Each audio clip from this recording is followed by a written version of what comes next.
Hold on. Where am I? One more. Oh, Yes, feel the AC. it's nice in here. That'll be great. Gentlemen, Ah. Ugh. Amy, why don't you join? You're doing the, Don, you're doing it, right? What, you don't like me exiled down here? I don't understand. Maybe you don't want to sit next to me. Maybe that's the issue. Mike, Just discuss. Danielle is in. I've not seen Dirk yet. He said he was very iffy. Okay. Because he might be traveling. He said it might be late. So.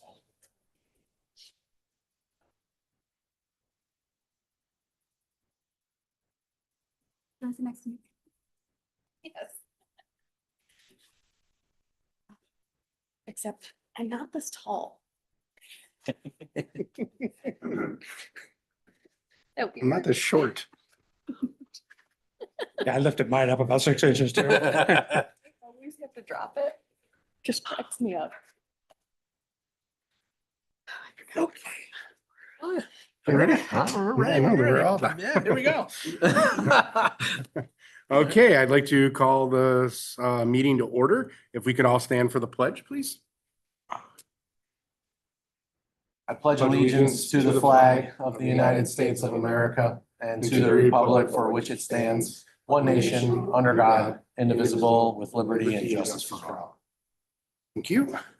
May I have sorry, I have to do roll call first, right? Mary Ann? Sure. Scott? I am here. Amy? Here. Brian? Here, Danny, are you here? I am here. Dirk is excused for travel. He's hoping to be on shortly, and I am here. So may I have a motion and second to approve the roll? motion to approve the roll. Second. All in favor? Aye. Aye. Thank you, Danny. All right, we can, it's just Dr. Dinestra, you're set with the, You want to do the vote first? oh, we want to, okay. I Yeah, we haven't can do through that. Yeah. Okay, so we do have some new business to do. It is on the new policy, the second read for the cell phone policy. So may I have a motion and second to waive the first reading of the following policy? So moved. Second. All in favor? Aye. Aye. Okay, and then may I have a motion and a second to approve the following policy? So moved. Second. All in favor? Aye. Motion passes. Okay, I believe we're all set. Okay, so I want to thank the board for hosting this special session workshop to talk about our project, our next capital project, which really has been 4 years in the making as we moved through building use committee. But really, when we got here, we understood that we had a rising enrollment and spacing issues in our elementary buildings. And through thought exchanges and focus groups, we talked to our community, and they told us the same thing, that they wanted better spacing in our elementary buildings, that spacing is an issue there, and they see that our enrollment keeps rising and rising. I think we're almost at 700 more than when we started 4 years ago. So through a lot of work, a lot of committee work, a lot of thought exchanges and focus groups, we got to this point right now where we're ready to start really getting to the nitty gritty and unveiling plans for our next capital project. We are at a point where we need board input. Because we believe certain areas of the project capture our main priorities, but there are other areas that we need your thinking and decision-making in. And this is what we presented to the Building Use Committee a few weeks back when school was still in session. So I want to introduce the team from Campus Construction and from Young and Wright and from Municipal Solutions. Maggie, Sean, Matt, and Nick are here to who have been just an incredible team to work with, have really put in a lot of time and effort to get us to this point, and have really worked with me, Don, and Toya, when we said, you know, guys, this isn't going to work. Can you come back to the drawing table? And they come back with solutions every single time. So I personally, before we even begin, just want to say thank you for the amount of time and effort you put in to get us to this point. It always comes down to the almighty dollar at the end of the day and what we can do with the dollars that we have in hand. And we're trying to, you know, get gold from stone, I think, right now. And this group here is really helping us do that. So, Dr. Janestri, when you mentioned all the groups that went into this, all the groups of constituents were represented, Yes, correct? 100%. There's not one group that was left out. So, you know, and I haven't dusted it off in a while, but we started with the survey, and we got thousands of responses. And the main responses were spacing at the elementary buildings was an issue for our community. And then once we got the thought exchange done, we did focus groups, and every stakeholder group from parents, students, teachers were represented in there. And we heard, and we compiled the data and put it together. Spacing was an issue. Updating some of our fields was an issue. The playgrounds were an issue. Some of our parking lots are issues. Safety and security needed to be addressed. And of course, we always have to, with any building project, we have to work on maintenance of the building to keep them maintained. And so I think one of the proposals you'll see tonight accomplishes our main priorities as a group, which was maintenance of our buildings, security upgrades, and the additions that we've been talking about for a long time. So So the community really was involved in this. yes, 100%. Excellent. Now, Okay. it's been years in the making. Right, but all the but- groups have had some say in this. Yes, yep. Good. And tonight is a big step to get us forward for that vote in December of 2025. Because we've got some marketing work to do with their help, of course. And we've already instructed the principals that we're going to be at your PTO, PTA meetings. We're going to do town halls and get this ready for a vote. So I guess without further ado, I'll have the team come on up and we can present. And again, we kind of called it a workshop. So there's back and forth. So please ask questions and make sure that we fully understand what's going on. So, Okay, all right. well, thank you. Don, if you want to go to the next slide. Mike actually took away the hardest part of the presentation for me. Try to pronounce Maggie's last name. Notice I Maggie. skipped right over that. I did first names because I can't. I appreciate you using that. I'm going to use that more often because I get stuck with this part an awful lot. I wanted to make you, it's a family, so we go by first names. Maggie, you gotta pronounce it for us. That's not bad. Agliaro. Sounds good. Okay. Yeah. Yeah. But it used to be Smith. That was so much easier. So anyway, Nick from campus and Matt and myself from Young and Wright, we want to just share with you what we've collected so far. So Don, if you want to go to the next one. Our goals today are just to kind of review the project scope, everything that we've done to date over the last 4 years. Maggie's going to talk a little bit about the financial situation and how we've come to determine where we are today. Nick's going to talk a little bit about the schedule, and then we're going to talk about what comes next. So the long-term plan, the things that we need to consider in the project. If we go on to the next slide, this is what we use all the time when we talk, Young and Wright talks about long-term planning. We talk about your building needs and your district wants, okay? So in your case, the building needs come from the building condition survey. That survey took place a couple of years ago, and that data has been used to develop the information that you're gonna see in a lot of the maintenance items that you're gonna see in here. The district wants, in your case, I think, come down to more needs. You have spatial needs. You have a rising enrollment. It was evident not only by what you guys experience on a day-to-day basis, but you've worked with a group that's helped you identify where your district is going and what you're going to need to plan for. And so taking those two things together, along with all your focus groups, talking to people about the things that they would like to see at Sweet Home Schools, is what we use to take and tie the two of those together to help you build a long-term plan that's gonna work for you for the next, 10+ years. Can I So just ask you a quick question? The building survey was 2 years ago. Mhm. Is what's on there still pertinent for today, or have we needed to add things to, because 2 years ago, things can certainly change. Yep. Yeah, I would say it's always a snapshot in time. But I would say that for the most part, we look out in those things where we can plan for them. So the project you're talking about today won't be built for, the next 2 or 3 years. So we're trying to incorporate those items, other than the things right now could be fixed tomorrow. We're trying to plan for those things that, need to be addressed by the time you hit construction. So. It certainly helps us to set priorities. Yeah, oh, 100%, absolutely. 100%. Yeah. So you're going to see in here a couple of different propositions based on the financial discussions that we've had with Maggie. Matt's going to walk you through the scope that we've identified at each of the buildings that we feel your community and working with you guys has proven to be important. So. All right. So we're going to focus on the elementary schools first, and you'll kind of see a little bit of a repetition with a lot of the items that we're going to talk about. So I won't try and dwell on all of them at the same building, but we're going to start with Glendale Elementary. And you can kind of see that we're focused on district enhancements and the BCS priorities.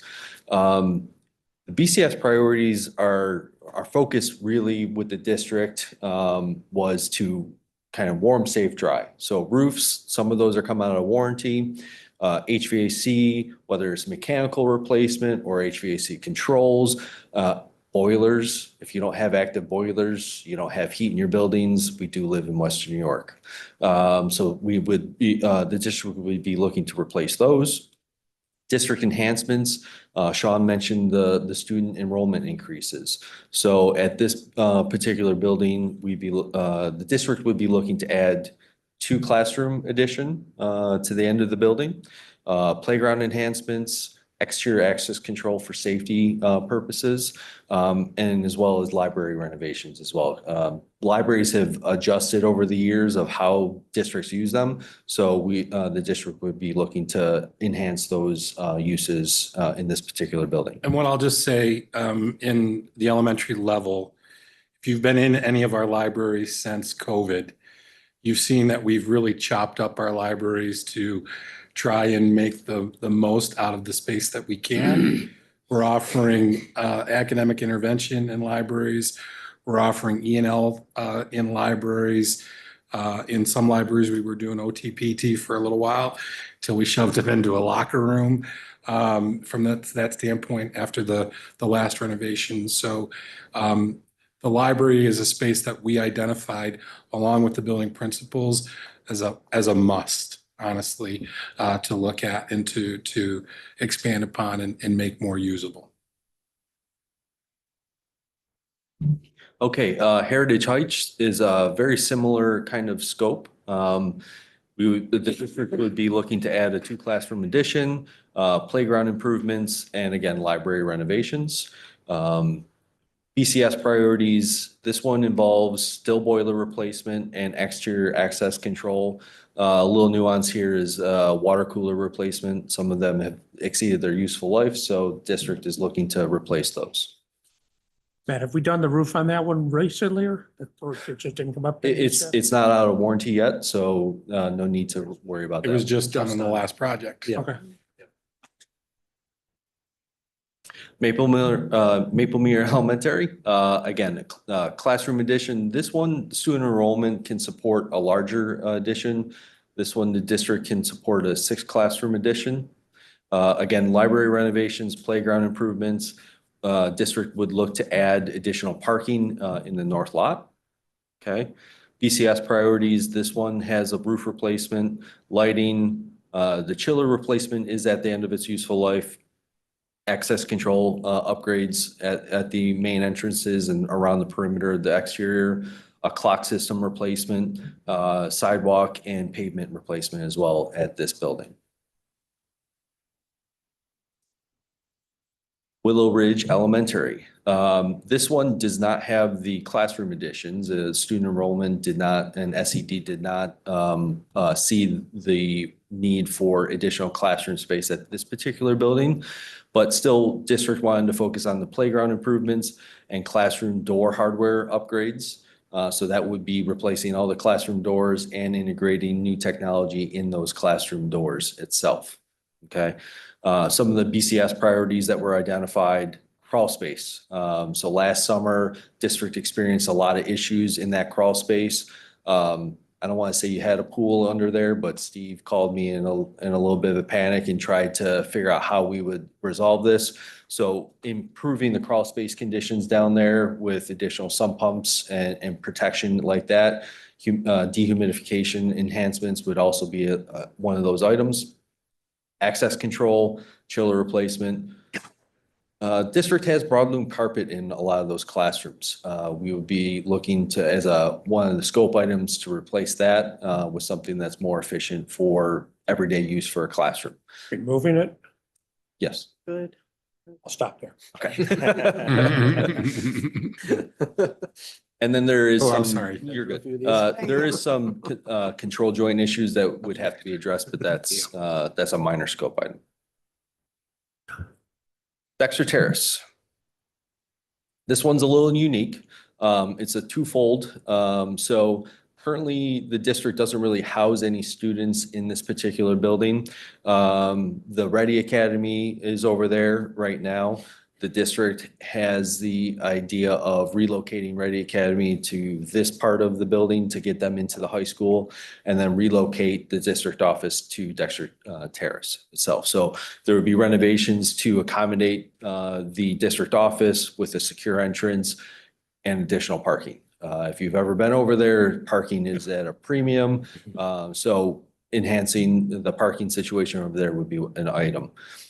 As far as the BCS items, fire alarm, replace the cooling system, and some exit lighting is a priority over there. Middle school, high school, and bus garage. It's pretty short and sweet. Middle school gets a new roof. District office relocates over to Dexter Terrace, like I mentioned earlier.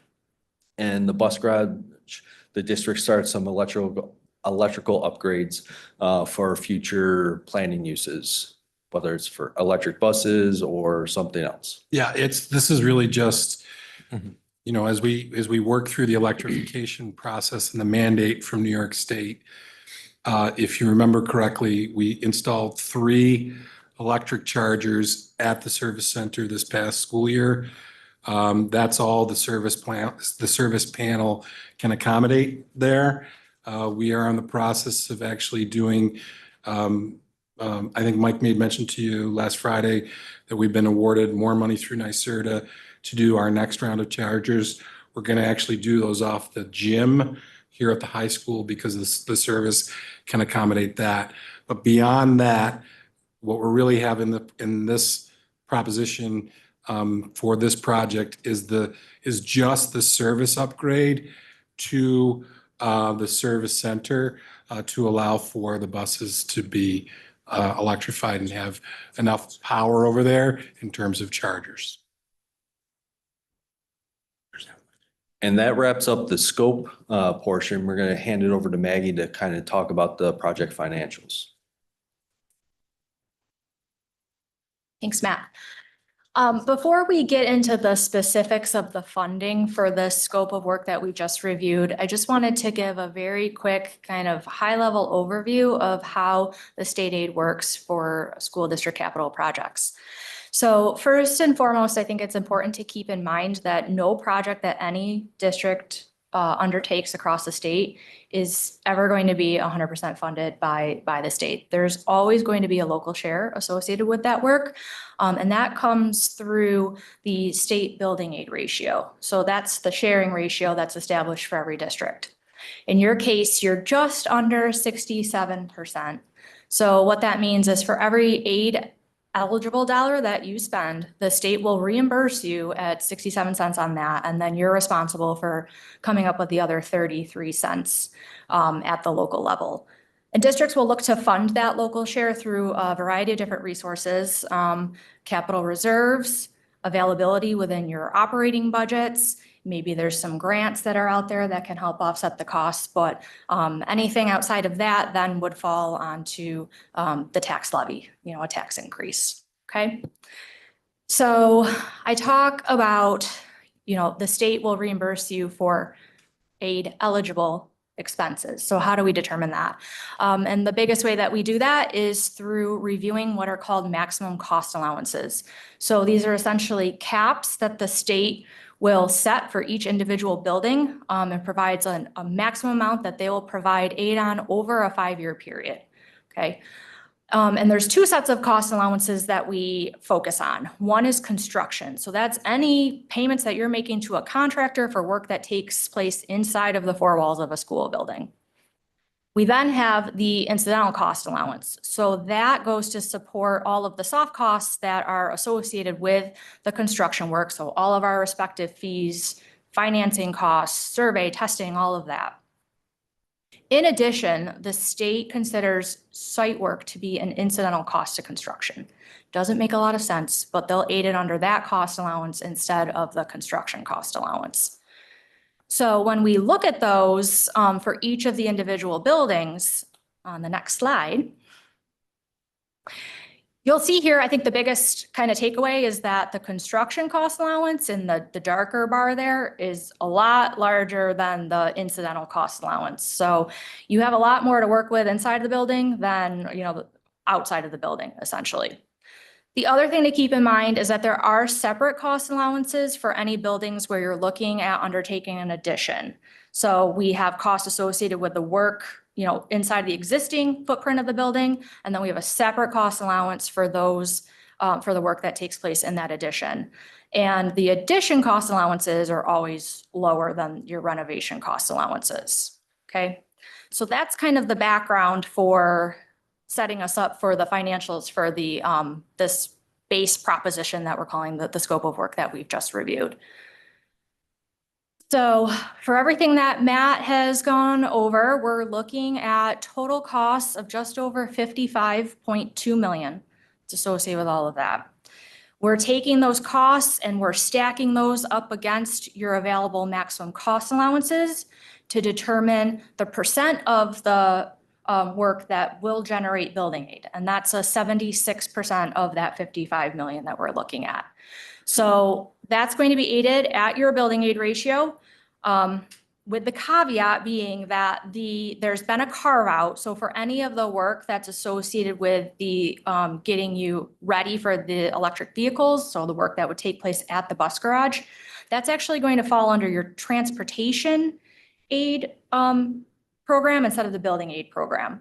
So the good thing is that the state generally will aid all of that work, but the downside is that your transportation aid ratio is a little bit lower, so we won't see as much benefit there. But it's a smaller, it's a small piece of that 55 million at the 57%.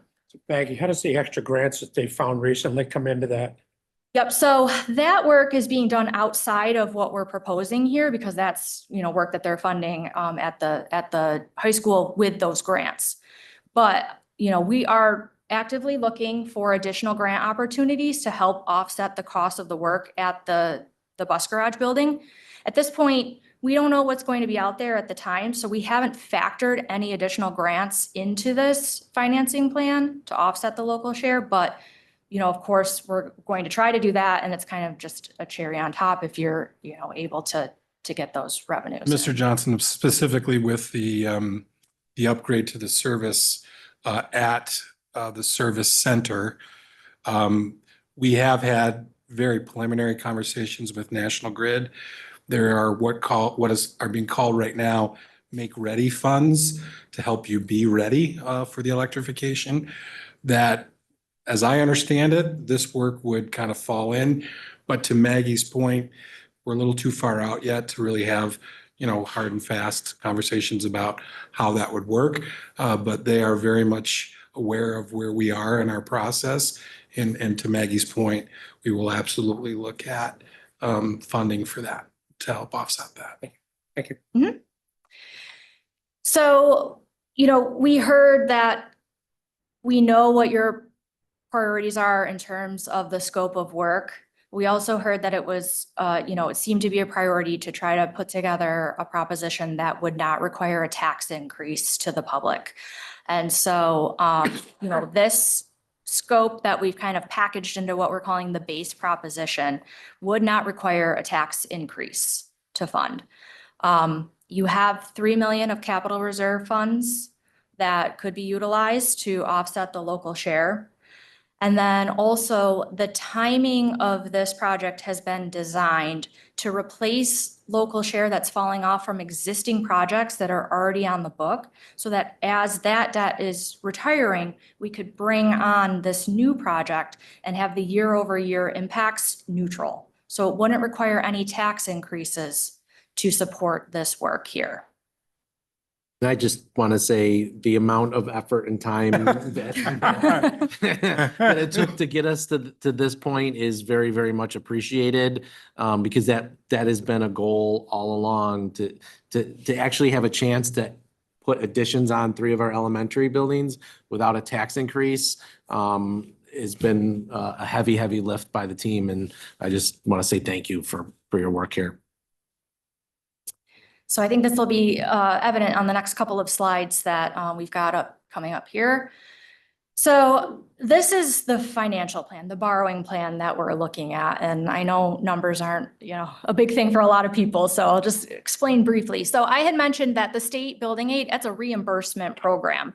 So you have to get the project approved, construct it, make all of your payments, submit reports to the state detailing every dollar that you've spent. And then at that point, that's when they'll start to pay you the aid over 8 years for the transportation aid program. And then for the building aid program, it's 15 to 20 years, depending on how the work gets structured here. So, with the application of the capital reserve funds, that's 3 million of cash you have on hand, but you need to pay the contractors for the remaining 52 million. So you'll be going out and actually issuing municipal bonds to finance the project. And the idea is that we will structure the repayments on those bonds. So this is the left column. That's your estimated debt service that'd be associated with those financings. We structure those to be aligned with the building aid payments that are coming in, the transportation aid payments coming in, and the availability within your operating budget. So that the difference between the debt service payments going out and the offsetting revenues coming in is what we call your anticipated local share. So that's what's on you to fund, okay? So the idea is, like I said, we're timing this so that these new payments come on as old payments are falling off. So we'll see that on the next slide here. Same idea. So on the left side, that's the existing local share that's been built into your budget, built into the tax levy, and that's what we're aiming to keep consistent with this new project. So for 25-26 and 26-27, we're right around 3.5 million on the existing local share. That's going to drop then the subsequent years after that. And so we'll take what's existing, we'll layer on the local share that came from that last slide here. And then when we look at them on a combined basis, that's going to keep you level through 2030-31. Okay. So we're not pulling anything from reserves anywhere. We're not having This has the $3 million. Aside from the 3 in it. million. that 3 million. Yep. And it's important to remember that local share, and Maggie's talked about it here, keeping it level obviously helps us to maintain a tax rate that's fairly consistent, so it doesn't up and down every year. It's very important in the tax cap calculation as well, because the Absolutely. capital exclusion piece of that can really wreak havoc, if it varies greatly. So we want to keep that nice and consistent, so you're not having a year where you have to go negative because of, you lose a capital exclusion. And while that 3 million is in a reserve, it's meant for this, project. And the voters actually, they have to approve the funding of that reserve, and as part of the proposition that they'd be voting on, they're giving the authority for you to withdraw those funds as well. You need the voter approval to You have to use do it. that by a specific timeframe, don't we?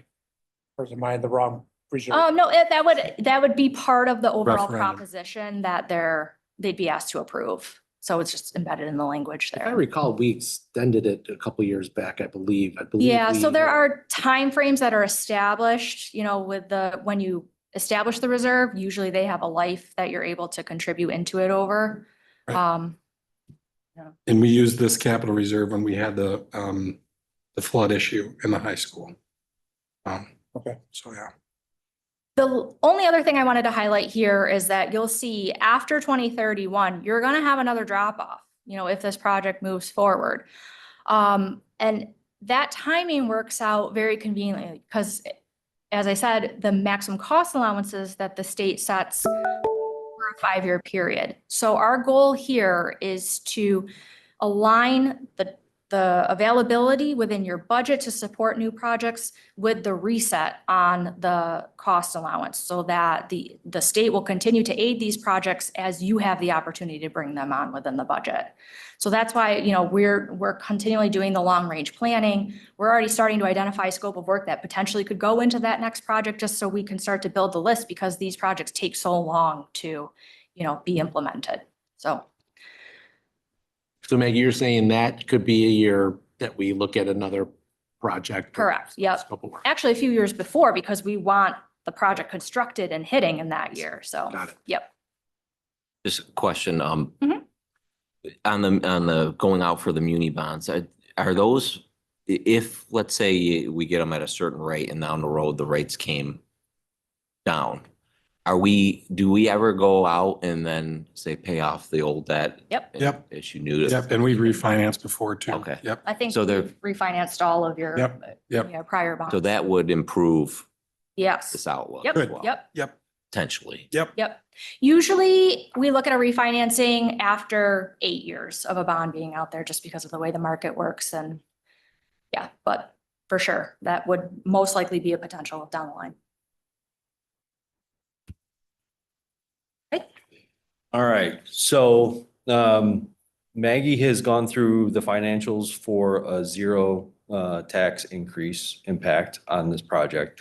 The district had some additional wants to review with you guys tonight. So what we've tried to do is break them down into essentially 2 options. There's a third option to combine both of them, but there is a tax impact on those. So what we're gonna focus on right now is option A, and we're just calling these general renovations. So focusing on Glendale and Maplemere Elementary Schools. At both of these buildings, I should say, classroom doors and hardware would be upgraded.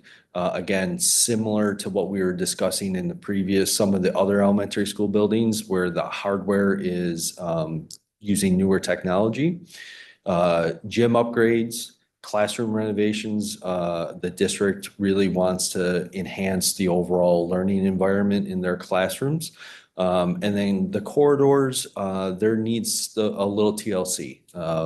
They've been seeing some better days, so enhancing some of those in both of these buildings here.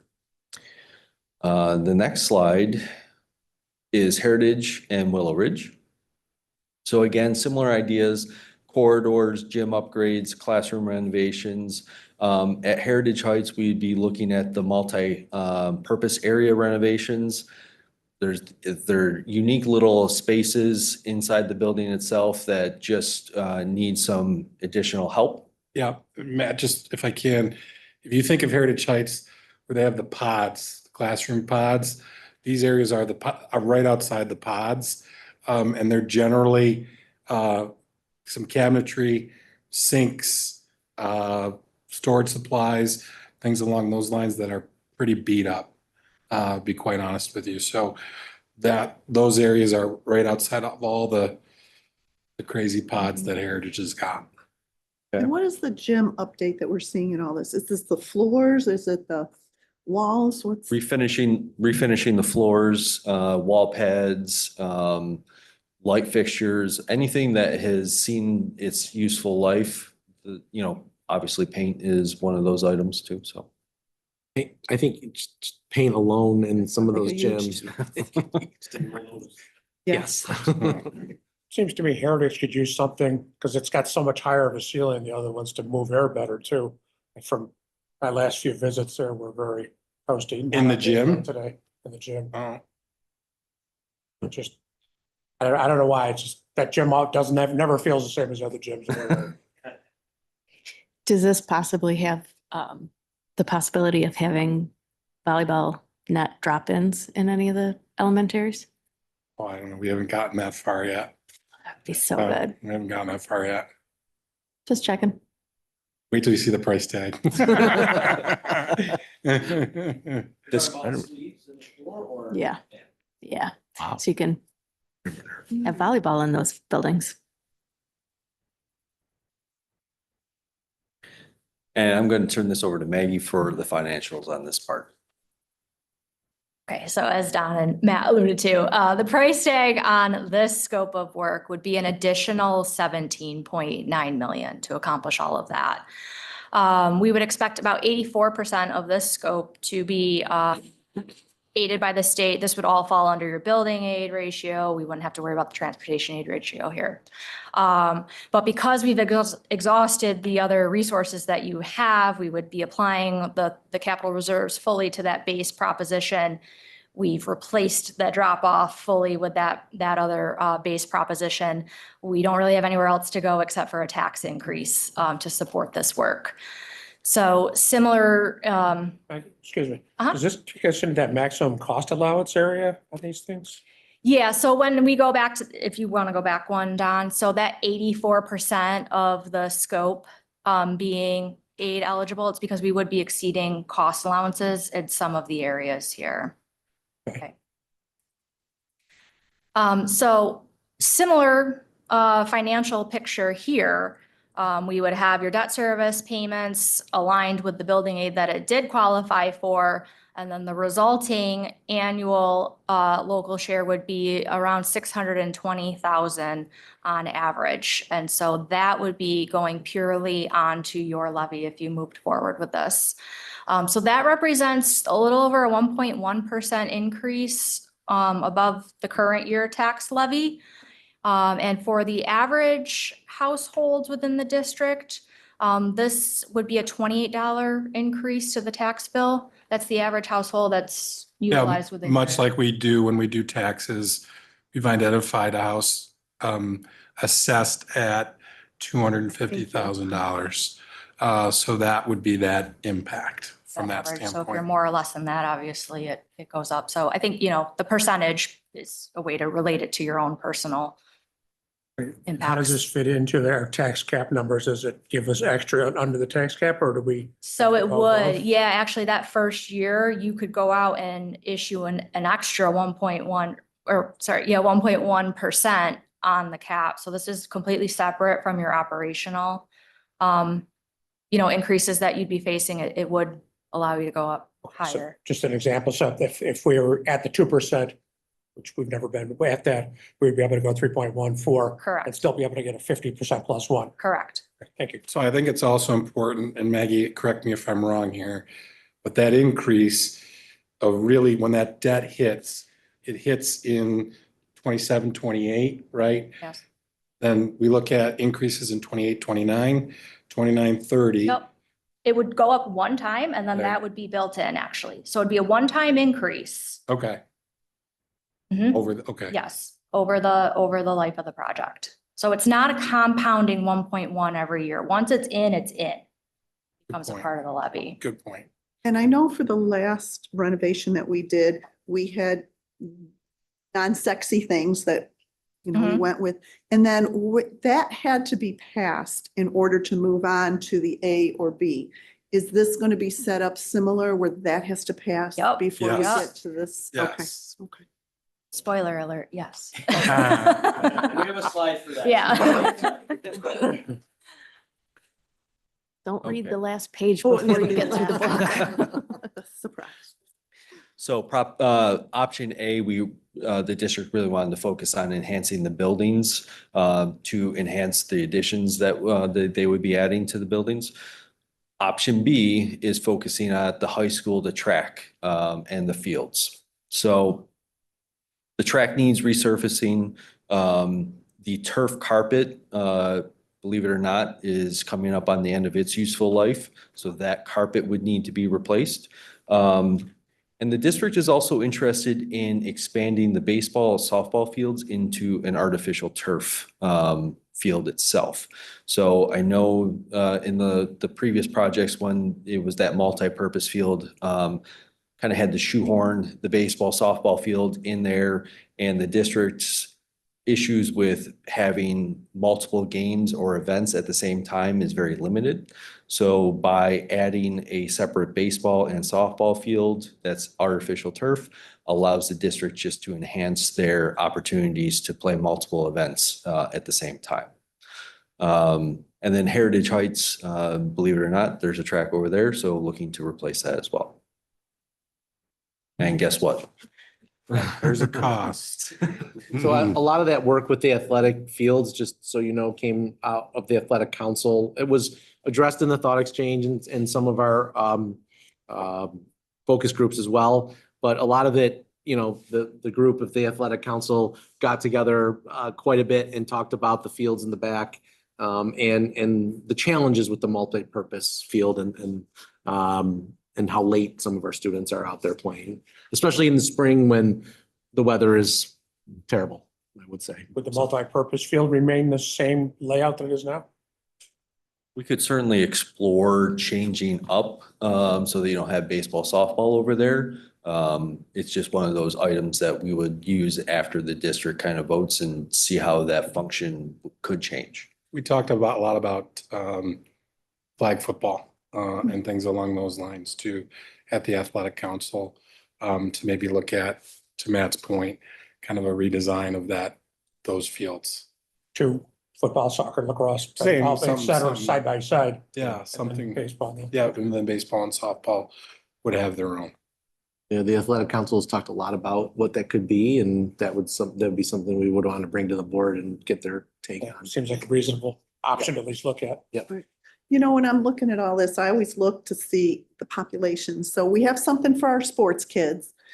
And I always think of the middle school. Oh, is there anything for that auditorium included in, I'm trying to think of the middle school, the music kids. Is there anything in this scope? Because it's been a while since we did anything with the middle school, music area. Is there anything in this scope that handles that? No, there's about a $11 million roof at the middle school right now. That's not sexy. I understand that. But the auditorium is in, really honestly, at the It's middle good? school is in good shape Okay. from that standpoint. When we did the renovation at the high school with the auditorium, we brought their old sound system over from the high school when we got new sound here into the middle school. So Okay, it is all in fairly Good good shape. working order. thank you. I'm not sure, in the last project, I don't think we addressed anything with athletics. So, Not very much. okay. Sorry, quick question about the turf, baseball, softball fields. What does that include besides turfing? Is that lights? Is that, is that anything else on there? I mean, walking paths, stuff like that. So we would have walking paths. I think the district was looking at adding like a ticket kind of entrance area as you enter into the athletic complex back there. There is walking path. I believe we were actually looking at putting portable bleachers out there as well for spectators and stuff like that. I'd have to check with Nick on the athletic lighting. It's a very large price tag for athletic lighting, so. I know a lot of schools have actually stopped because of the expense that they've incurred. Yeah. So they have the light stanchions there, but they don't have the lights. I thought we did include lights, though. And Lights are. Lights are in right now. and Fencing, backstops, dugouts, scoreboards, lighting, pathways. okay.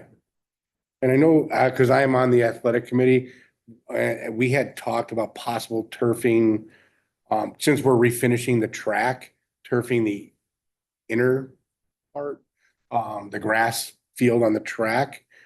Is that just a cost prohibitive thing that we're at the $17 million we're At the moment, at yes. the moment? Okay.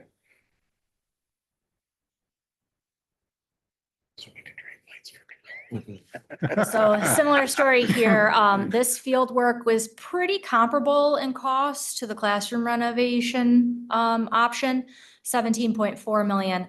But it is a lower aidable percentage here because of the amount of the site work that we'd be considering and those maximum cost allowances that we have to work with. So this proposition would also require a tax increase. Because it's a lower aidable percentage, that tax increase would be larger than the other option. Do you want to move forward one here, Don? So we'd be looking at an average impact in this scenario of 800,000 added to the levy. So that's about a 1.47% increase or $36 per average household. So they would see that impact, that increase in 27, 28. And then from that point forward, that's the amount of their bill that's going to pay for the project. I was trying to explain before, but the lousy job.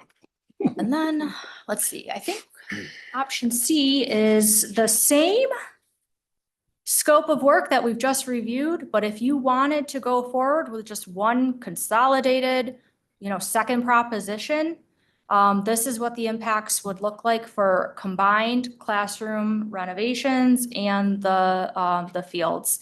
And it really is just 1 + 1, equals 2 here. So $1.4 million combined would be added to the levy. So that's a 2.6% increase over the current year's levy, $64 average impact for a household.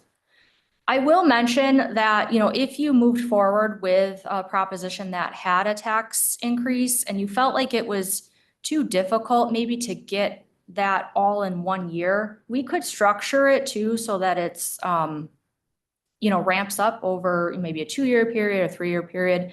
You'd be pushing off amortizing some of the principal. So overall, it would increase the total a little bit, but it might be a little bit more palatable of a sell if you're going out to the public and saying, it's $30 over 2 years and then it's ramped in. So I just mentioned that, as part of the discussion. Our average, let's say our average tax bill is $2,500. Yep. So if we were to say, going forward, we'd be looking at, because I think that's important just to put it in perspective of like what this looks like, right? I mean, percentages are one thing, but you go from 25 to 2564 plus whatever else we would do, The overall levy. Correct, the overall with your piece. operational side of things. And then, but connected to that, I guess, is, there have been years where we have not gone to the cap. And I guess the point being is this is something we have some flex. I don't want to tie ourselves to anything, but what I'm getting at is like things could change in the future budgets where, if we were going to go to 4 and there were some buffer there, we go to 3, that there's opportunities to help if the circumstances were right. Well, We of obviously course. can't bank on that. Yeah, of but- course, you always have the option, the board we've always operated under the fact that we would never look to go above the cap. We've always worked right to the cap. In years, Mr. Liable, to your point, where we've had the federal funding come in, we just didn't feel in those couple of years where it was prudent to go all the way to the cap. That is certainly something that, depending upon the financial outlook and, relative to foundation aid and things along those lines, that if our financial picture from the state was pretty rosy, you could always, that you're right, it's an option. You could always just have that option that you wouldn't go fully and complete to the cap. Yeah. The other question I have is there any ability or consideration of doing this where we get the approval, but will this work all be simultaneous, or would it be we would do this, then this, then this? So if there would be, if down the road there was an issue and we wanted to say, okay, let's hold off on the fields Great because it's question. 3 years. Slides and I'll answer. Okay.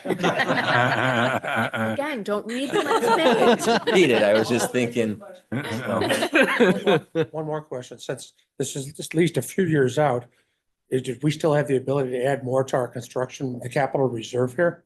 If there's money left over in our budgets, and I know you're working on those numbers right The now. money's gotta be in place by the time we go out to vote. Okay, Correct? so it That's would only be correct. this year then. Yes, there are ways around it. If you have a year where you've got a pretty good surplus, then maybe we don't funnel those funds through the reserve, but we would just do an appropriation to the capital fund from general. And we could do that to either reduce the amount that you ultimately need to go out for, or we could make a larger principal pay down up front and then take, because you're going to actually be, I say municipal bonds, you're going to be in short-term notes. So they're kind of like construction loans while the project progresses before we lock you into a long-term bond. While we're in those notes, we have a lot of flexibility with the payments that we can make. So if you've got a good year and you want to throw a little extra into the principal pay downs, that's going to help the bottom line because your aid isn't tied to your financing, it's tied to the project costs. So if your expense comes down, then that reduces the local share too. Didn't mean to make you guys sweat. No, yeah. But yeah, the short answer is if, you've got to have the money in the reserve at the time of the vote, but we can get around. And I don't know if you've gotten down to the nitty gritty of this, but when we've been involved in projects before, change orders, those come up a lot. So does this money allow for some cushion in case you hit an, asbestos abatement that you have to do, or It allows for a lot of cushion. Nick's looking up. looking up I see numbers, it. okay, because I didn't get down to the nitty gritty of You, this. Nick. So fantastic questions. We're gonna hit a few of them in a couple slides, but that's a question that we get a lot. So this has been quite a process, to Dr. Genestry's point. I can tell you that we were in excess of $100 million plus of scope of work, conceptualizing, budgeting. Our estimating team has done a fantastic job. I have a ream of paper of estimates that's been multiple versions. It's been a process, but all capital projects are a process. And you guys have done it the right way where you're planning ahead with your debt service coming off and everything. That's the proper planning when it comes to capital projects. To your point, though, if you remember the last capital project of when you actually voted on it versus when we actually had bricks and mortar and Yeah. construction men and women showing up, it's a period of time. So what we do when we conceptualize our estimating, we have very good data from all the projects that we're currently bidding and historical data, et cetera. But we build in different buckets across the top of every single line item. So there's hundreds of line items of scopes of work as you've just seen tonight, right? And then that's an initial cost of construction. Then what we have is an escalation factor. And in this case, it's 20%. Right now, we're seeing it about 5% increase over the years from when you guys actually vote on the particular work. In addition to that is another 10% design contingency because everything right now is conceptual. Young and Wright has not put, pen to paper. They have not drawn anything. Everything's conceptualized. We have a pretty good idea of what we want to do, but that design contingency is there for when we start to really get into the details, to your point of, hey, can we have, volleyball sleeves added in the gym? That's something that we can definitely take a look at, right? So that's all rolled up into a subtotal of construction. Then we get into, as Maggie said, kind of the soft cost things, or what we call the incidental budget. And you saw the incidental cost that you're allowed. That's of 20% right now, based on every single line item to cover for all the legal cost and the testing cost and our fees and the borrowing cost, et cetera, et cetera. Sometimes there's FF&E in that stuff as well. It's a big, long spreadsheet of stuff in order to make sure that the project is a success. And then the last piece to your comment or question is we also factor in on this particular project, which is kind of our norm of a 7% construction contingency. So that 7% is baked into these numbers for the unknowns. When you start, excavating, you find something, or you rip the wall down and find something, that's your bucket for construction change orders. And not all construction change orders, I'll point out, are bad things. A lot of times, even on the last project, we use a construction contingency for change orders on the positive or enhancements. So it's all in there to make it, a success when we actually get to it. So I will just keep rolling if you want quickly. So what does all this mean? We threw a lot at you here. One is we started at a very, very large conceptual budget, as you just heard me say. One of the main things that we as a group from the district standpoint came to us and says, one is we have to make sure our buildings are warm, safe, and dry, as you've heard that.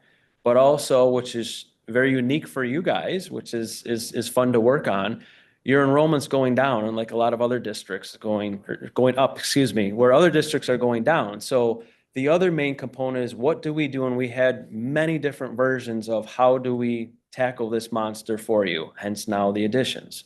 So what the base prop is right now the needs, right? As Sean said, the keeping roofs, under warranty, as well as the additions for your increasing enrollment. That's like the base project, or what we're calling a base proposition. The reason why we have not yet called the additional props, whether it's prop 2 or 3 or whatever, because we're here tonight to show you what we've kind of put together, and there are different options for you as the board to start thinking about. And you heard what option A is, you heard what option B is, and then you also heard what they combined of option A and B together. We put this slide together for very simplistic reasons, for you to not only look at, some people like, as Maggie said, the percentages, some people like, what does this mean for a dollar tax increase? So that's what's on this slide, if you see at the bottom, of those different options. Does that make sense? So moving on, next steps. You as the board have some decisions to make, and we're certainly here as a team to help you in the oncoming processes here moving forward. There is a time limit that we're going to talk about here in a couple slides in regards to leading up to a vote here in December. But what we're asking and showing you is, do you want to have additional propositions? And that basically means taking any of those options and making one proposition or two, or combining them. If so, which propositions or options does the board want? So you can pick any of those 3, combined, one, other, neither. And then lastly, if you decide to have 3 separate propositions, what is their prioritization or priority? Because one of you asked, well, do we have to pick one for the others to pass? Yes. So you'd have the base proposition. And then in order for the second proposition to pass, the first base proposition has to pass. If you had a second proposition, or it'd be prop 2 and then a third proposition, prop 2 has to pass before prop 3 passes, if that makes sense. Any questions on that? You could have a combined prop though, for 2. You could. So for 2 and technically you 3 could have a be base. combined. If you guys decided, great question. If you decided that we don't want 2 propositions, we want to combine it, which in this case was an option C, right? You would basically just have one proposition of base, no tax impacts, and a second proposition that would have a tax impact. And that will obviously would either pass or fail, the second prop. Does that make sense? Or you could go for just one Great point. Sorry, that's another large option. project that does have a tax increase. That's an option. So to that point, what I'll say is, so that when we started this a number of years ago, we as a team, when we looked at our space constraints, we always looked at SCD is never going to support additions. It's kind of how we started. We kind of looked at things. We talked about, for those that were on the building use committee, we talked about bringing Dexter back into play and maybe opening Dexter back up. We then as a team met with SCD. We presented our enrollment projections, which by the way, excuse me, includes the Boulevard Mall. And those projections as well.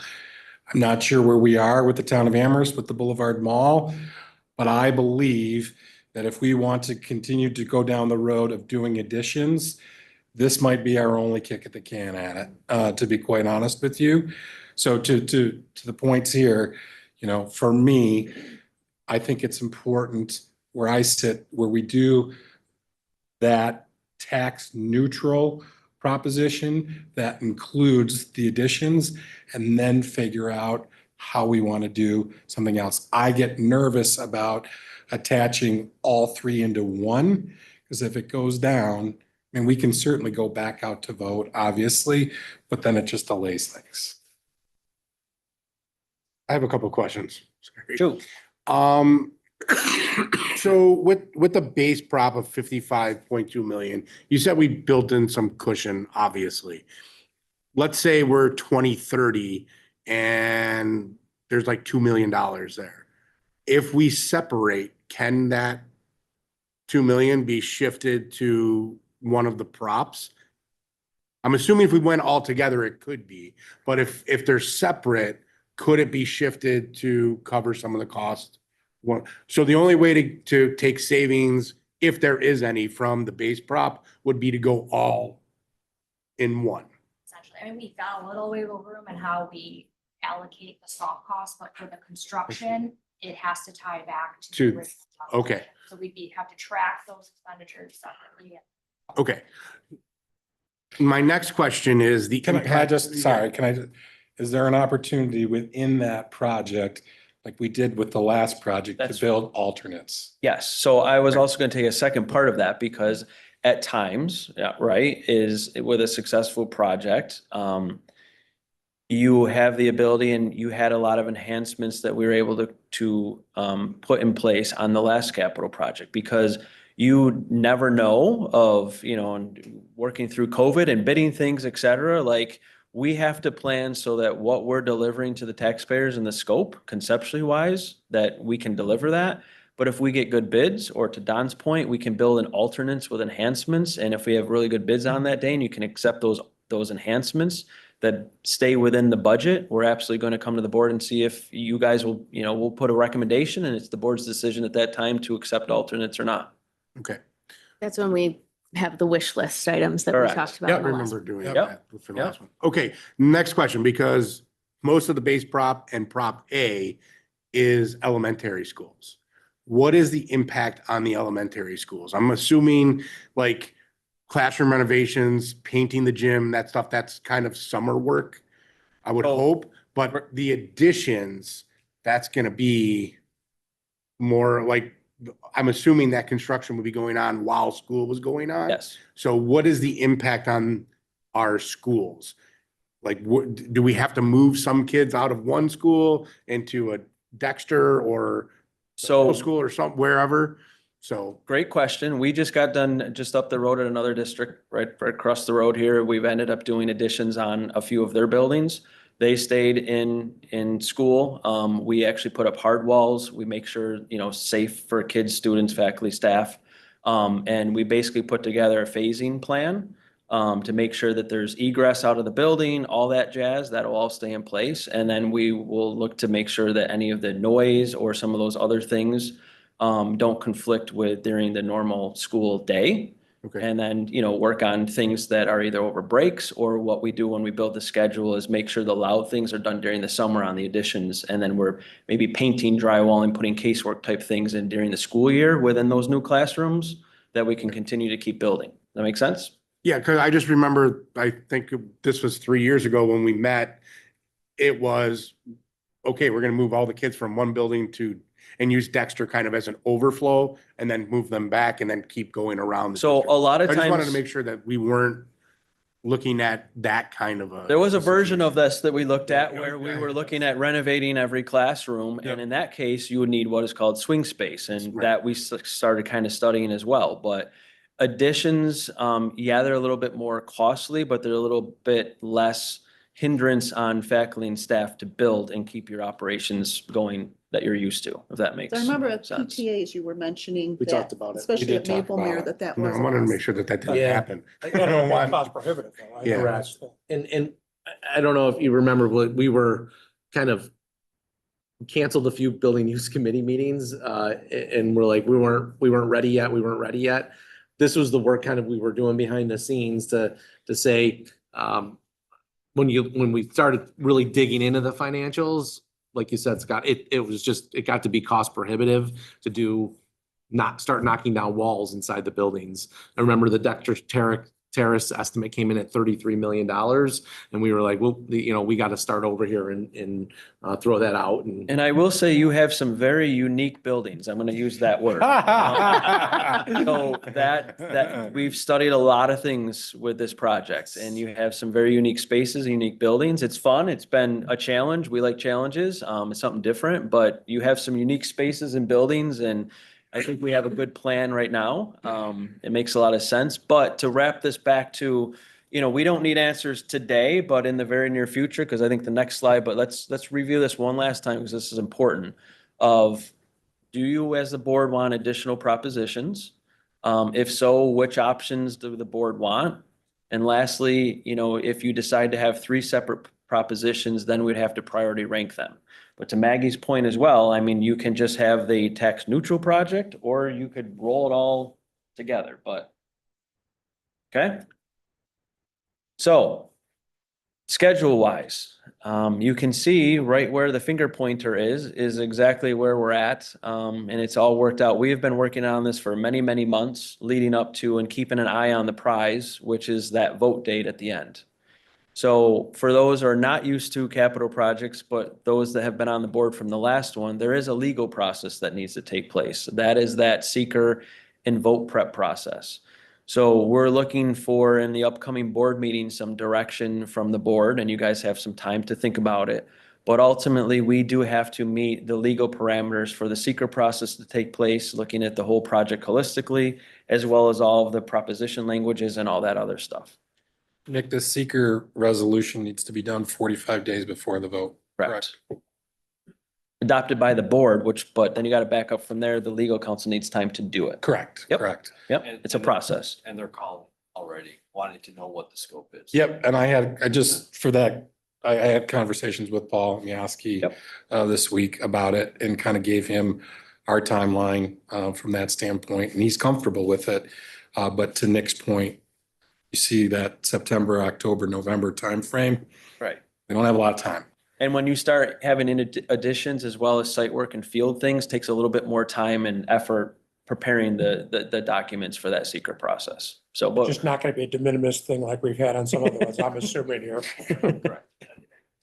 so that's kind of the where we're at now versus what we have to do leading up to the vote. And within that timeline, obviously, then you'll see the public meetings. There'll be the work with you to help, you know, get the message out to your community and in the different meetings for the community to come and ask questions. And we'll have newsletters and all that fun stuff that will help put together. So the next slide, then I think one of you asked, well, how do we put all this in place once a successful vote takes place? So for those that remember the last capital project, there's a tremendous amount of time that goes into once the vote passes to when you actually see a shovel, we call it, go in the ground and start actual construction work.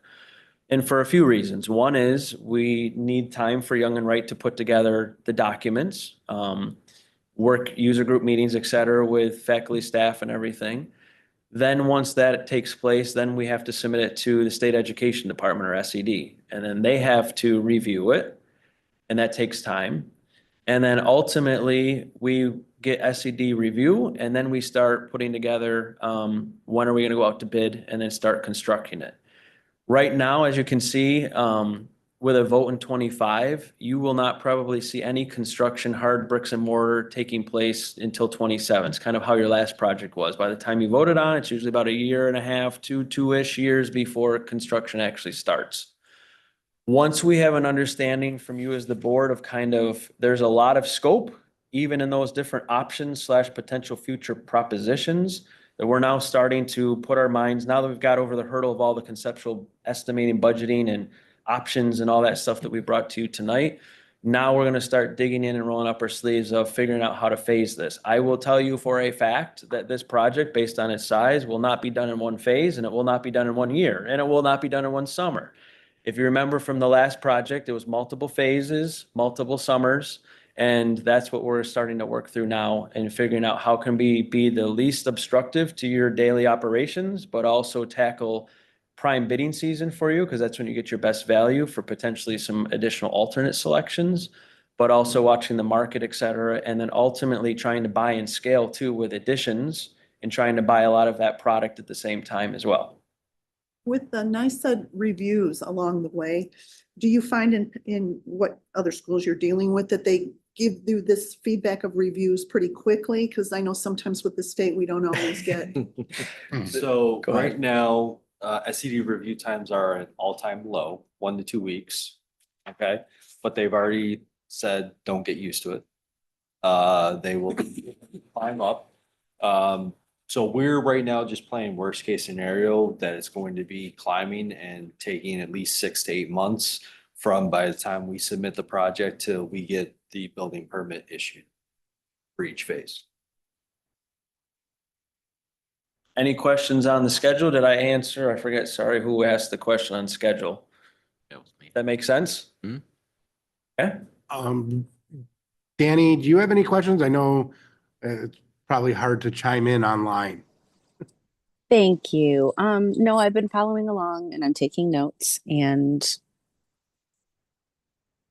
I think everybody's asked the questions that I've already had. Okay. So Thank for you. right now, I'm good. Thank you. So I guess kind of we're at a point where I don't know, we could open the floor for questions, discussion, maybe even, I know it's a lot to absorb in one night and in an hour presentation. Kind of get a sense of where you might be, and then, obviously we can come back and talk about how you feel about the scope and where we are. But we wanted to give this to you tonight. We know that the next meeting is coming up August 19th. I don't know if that's too late, too soon, Nick, in your mind, but we do have a meeting coming up in August that, we'll have to, I think that would be a good date to say that we're, not speaking on behalf of the board, but where they might be at. Personally, me, I need some time to just digest Of course. this. This is for somebody like Amy, who's been on the building use and she's heard it all. You probably have ideas already, but the first time that I'm here, not the first, but I'm hearing a lot of this detail. So I just need some time to course. digest it. Yeah. Because it's a pretty, it's a lot of money we're talking Yep. about. I got a question. It's probably more for Don. The last budget, when we initially were gonna go to the cap, or that was closer to 4%, right? And then there was, then it came, because of the calculation, we came down lower, right? Quite a bit from what I remember, right? That was like, what did we end up last year? Like, what was the increase percentage wise? So you The remember? one that we're coming into in this current The one we year, just voted on The in one we May? just voted on, yeah. 0.4%. 0.4, right? Mhm. So I think, one of the things in my thinking about this so that was basically a 3.6% drop from where we were willing to go. Mhm. This is everything included, a 2.6% so like, if I'm thinking of this, I mean, that would have been a permanent increase. You are a financial guy. This is, an increase. Could be permanent, might not. If when the debt falls off, we may not go back to it. But, I just think that's noteworthy because from a hit to the taxpayer, had we not had to deal with that issue with the formula, they would have already been at that. at this number, the 60. Could have right? been. We also went in a couple of years before that, we went 0 the 1 year and we went another couple % under. I don't remember, it was the year before, the year after. Yeah, it was when we were in the We could have gone to COVID 7 that phase. 1 year. Yeah. I yeah, think we was Yeah. at 2.1, I Yeah. think. yeah. We've been pretty easy. We have, and that's certainly part of the consideration. Obviously, again, my feedback is that I think, the general proposition, the $55.2 million one is one. And then if my vote would be to do one single proposition afterwards, for the remainder. I think if you get into where you have too many propositions, I think it can get a little Yeah. confusing. And one other point, like this is not, it does not have, like, if you have one thing in the one option and another scope and another option, we can take whatever parts and pieces and craft. If you want an additional prop two, like this is not set in stone. Like this was just kind of a conglomeration of what we were kind of thinking of how to make it work. But if there's a couple things from each one that you like and we can dice it up a different way, like that's also another option, quite honestly. I think though the value of what, like to Don's point, from my perspective is, we're giving the taxpayer the option. I mean, we're presenting it and we may be recommending it, but we have a neutral one here and then we have one, if it's approved, then, there can't be this view of we didn't have a choice. It was all or nothing. This was approved. This was voted on and approved by the community, the addition. It's just, again, I think that's noteworthy and meaningful as you know, that it's not just us pushing one option and that's it. Also wanted to highlight here, going back to the schedule is, you know, if we look at where we think construction is going to finish on this project, we're headed right into the next Yeah, one. exactly. So, you know, keep that in mind. If there's something that maybe doesn't make sense now at this time, to add it on. And that's why I said you guys have done a great job of what I call, and I tell a lot of districts, try to avoid the whipsaw effect. And I know Maggie would say the same thing of, if you can kind of keep your debt level, it's the best for you. Cause I've been on some projects where it's this whipsaw thing and they're like, well, I really want this. Why can't we afford it? And it's a lot more complicated than just continuing to roll projects and kind of keeping that flat line. What I will say, throughout this process, and we've all talked about it, we really tried to get the most bang for our proverbial buck. And one of the things that we did is that we put into the proposition, I think what we're calling B now, the track resurfacing at the high school and the turf, the original turf replacement at the high school is currently attached to a proposition. Okay, if we keep it this way and this proposition were to be voted down, those two items, the track resurfacing and the turf field replacement and the original turf, we're at a point now where those really honestly need to be done. So I just, you know, in full transparency, our thought process behind this was to kind of put all of the field work and all of the site work into one proposition. But those two items are at the top of our BCS list. So when we're talking prioritized, I know that was one of your questions, you would put this, you put this at the top as far as priority. Well, the middle school roof is probably at the top, but these are up there, yes. But to my point earlier, like if you say we would really just like to do just those two things in this prop, we can certainly carve out the rest of the stuff and make the impact less. Correct. Well, can we get that information? I know, you ran through real quick, like what, like lights, netting, dugouts, stuff like that. Can we get a list of That includes. what's included in Prop A and in Prop B? So like, even like what are we doing in the gyms? What are we doing in the classroom renos? That would help me, I know, because you're right. I mean, this is a big, but if we can go from 17 million to 14 million or whatever, if we can, there's things that we could maybe save till 2020 or 2030 when we're coming in, like lights or something like that. Maybe that, I mean, that might, we could look at that at least. So I would appreciate that.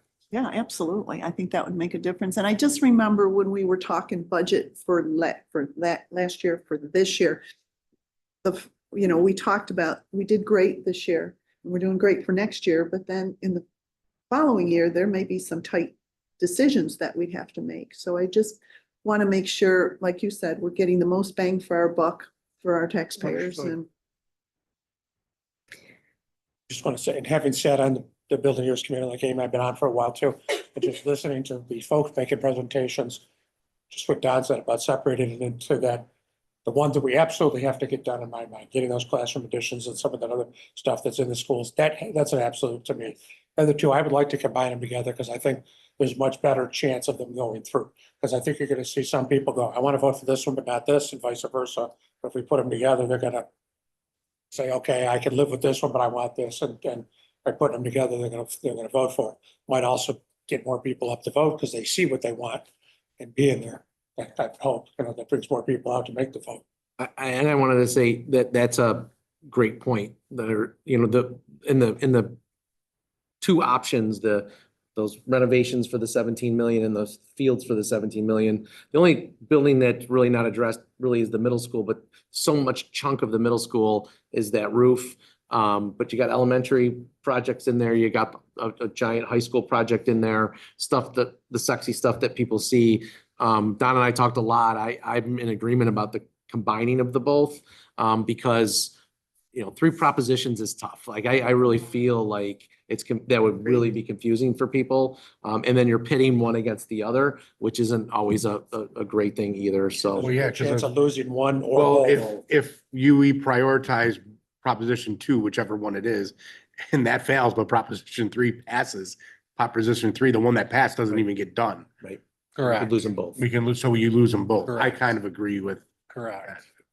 I think as you consider this as well, too, I think, Brian was hitting on it a little bit here, is that, when we started this process, I mean, there are so many more other scope items that are still on your list for a future you. project. And I think that what Mike and Don have done here is a real good job of understanding the priorities. So you may want to focus on not necessarily the scope that goes into these, but the dollar amount that goes into them. Like, what do you feel your community can absorb as far as a tax impact? And then pull from that, well, these are the priorities that we know, so maybe we can't get this piece here. But that way, you're focusing on what's really important to them is how much money, how much can you, the bang for your buck part, right? How much can we get and how much are you willing to put out there in front of the community to say, we believe this is worth it. So. And for what it's worth, I've been sitting on the building use committee since its inception. Every time you guys present to us, every single time, I'm always in awe of, okay, well, we didn't really lose too much, but we fixed the dollar amount, or we didn't take out, we've been talking about the turf, the life of the turf for a long time. We've been talking about the additions versus bringing Dexter back and all of those different pieces. And I'm always kind of in awe of the work that you guys do when you come in and, you're like, okay, we can still do this, but it might not look like that or whatever. But so I have full confidence that bang for our buck, we're in good hands. But all that to be said, I agree.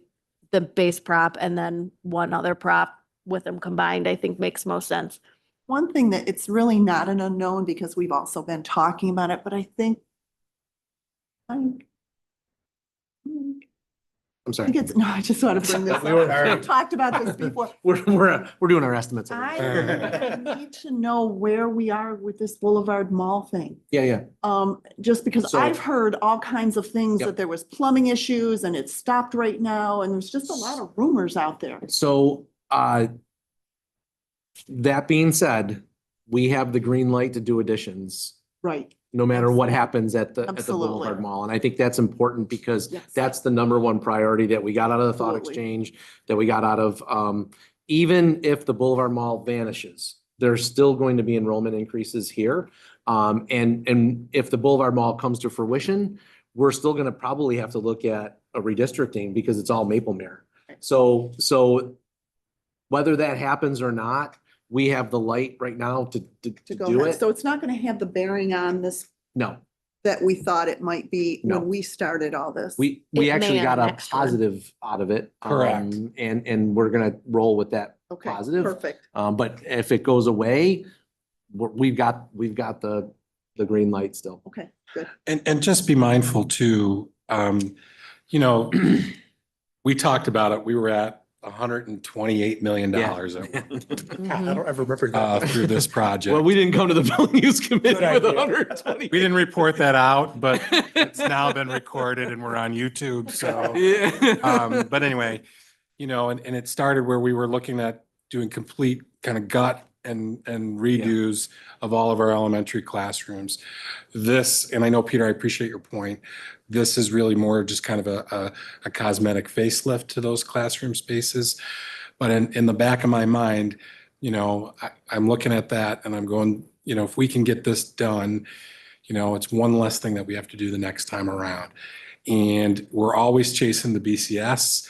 And you never know what's going to happen. You just, and what we haven't really even talked about what we can potentially afford in the next capital improvement project. But, we are really just hitting in the BCS those high level priority things. And there are going to be things that are going to come down the pipe. And our elementary buildings, and this is just one guy talking, our elementary buildings need it. They do. They do. Well, it's like renovations on your house, right? Like you have to replace the hot water tank, but if you have alone that you can do the kitchen, you do the kitchen. But if you can't do the kitchen, maybe you do the bathroom. Like it's the same kind of concept in my world. Like Yep.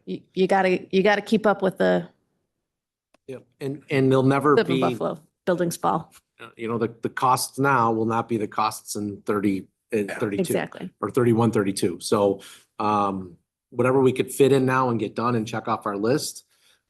But to everybody's point and the board too, we do have to start thinking about 31, 32 and what our priorities are there. And there will be a heavy BCS component to that project. I will add, I don't have a dollar value for what you can, next one, but it will significantly less Yes. Yep. based on just the size of The that debt. drop off compared That's to a- the. Yeah.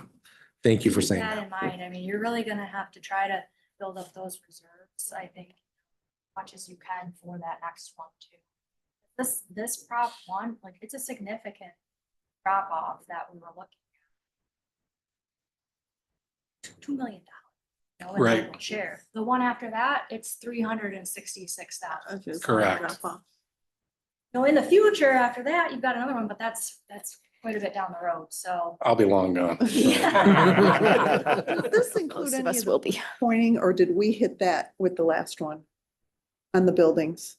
I think there's some concrete work at Maple Mirror that we talked about, things along Yeah, those lines, if it but came up as a high priority on the building condition survey, then it's Then it's Probably on. in there. potentially in here, but I don't, I don't. I'm getting the impression it wasn't as a high Yeah, priority. yeah. I'm just amazed that you guys could whittle this down to 100, from 128 down to this and make us understand it. Kudos to you, because, this is a big project and you've made it very understandable, which I think is going to go a long way when we're trying to talk with our public about what we're doing. That's going to be important. And A lot to of your, hard Would have been work great to Done see. by the district in that whittling down. A lot of. Oh, factors. Don. Not just That me, doesn't know it. not just me. It was, Yeah. I think it would have been great to see some of the things that we. I'm ready to go out. Yeah, that we Listen, I'm ready visited. to go out 128 million. Let's go. Maggie, what's that tax? I'm assuming once. You're at 90 right come to now, this so. game. Absolutely. Yeah. So that we're talking about then the next time, like our August meeting, we kind of need a decision. Is that what we're saying? I think we need to be closer anyway. Like, I don't want to blow Nick's timeline out the water, but obviously there's some thinking that needs to be done. And I hope that you all take that away tonight. And we move forward from there. So in my conversations with Hotch and Russ and Paul Miyosky, who's our attorney that would handle the bonding piece of it for us.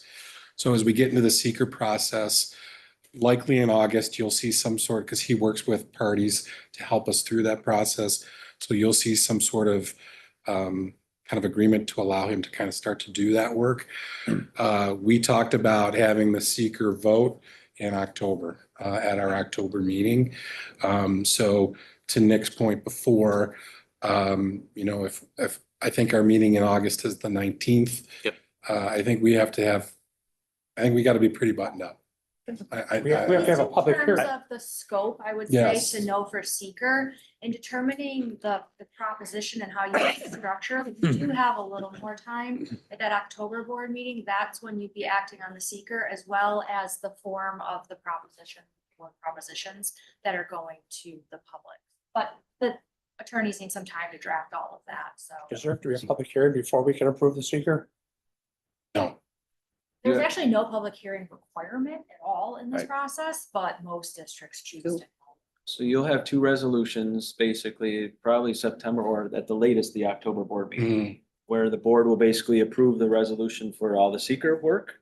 And then immediately after that, will be a resolution that Hodge and Russ will prepare for. The board has decided to take the next step forward and move forward with putting a proposition out to the community. So what we've done in the past is if we can get pretty close on the scope, we can give Paul and Hodge and Rusty approval to move forward. They can tweak it at the end, but they do need a significant amount of time, especially when you're dealing with field work and additions. And then you'll get us that information that Peter asked for, just so we can kind of read it before our August meeting. Do we have that? Did we get that? It's a lot of reading. Hey, welcome to my world. Yep, we'll get it out to you. Thank you.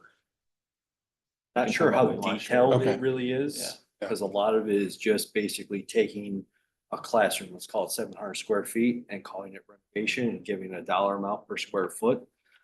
That number per square foot is basically saying, we're going to do this classroom, it's gonna get new floors, new ceilings, new lights, right? And focus on the finish of it. Whereas when you're looking at the addition, it's looking at the footprint of that addition and saying that if it's a 2,000 square foot addition, that dollar per square foot is what the building. We'll see. Okay. I think whatever we can get though will be Yeah. helpful. Yeah. Absolutely. Yep, we can do that. And understand that, you're working at, a high level and, you're 30,000 foot view. right now, some of these things are just, they're estimates still. Yep. Yep. As we develop that further, that's when we'll get into the scope, like adding, volleyball stanchions and things like that. That's where that happens. Any other questions? Thank you. Thank I mean, you. Really appreciate your time tonight, and it's been a team effort, to say the least. And, there was a lot of tough conversations, but I would say always professional, cordial, and their willingness to really work with our priorities has been just awesome. So thank you all for that. Appreciate it. So. All right. All right. Well, thank you Thank for you. getting Thank you. together tonight to help us, and Yep. see you in August. Thank you. Yes, sir.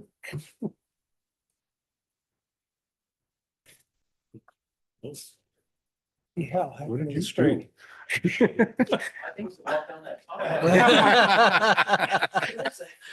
Generally what happens after our construction meetings. Add technology to the bill. Okay, all right, moving on. We need to have an executive session, so may I have a motion and a second to adjourn to an executive session to discuss pending litigations, and we will not be returning. Motion to move to executive session? Second. All in favor? Aye. Aye. Aye.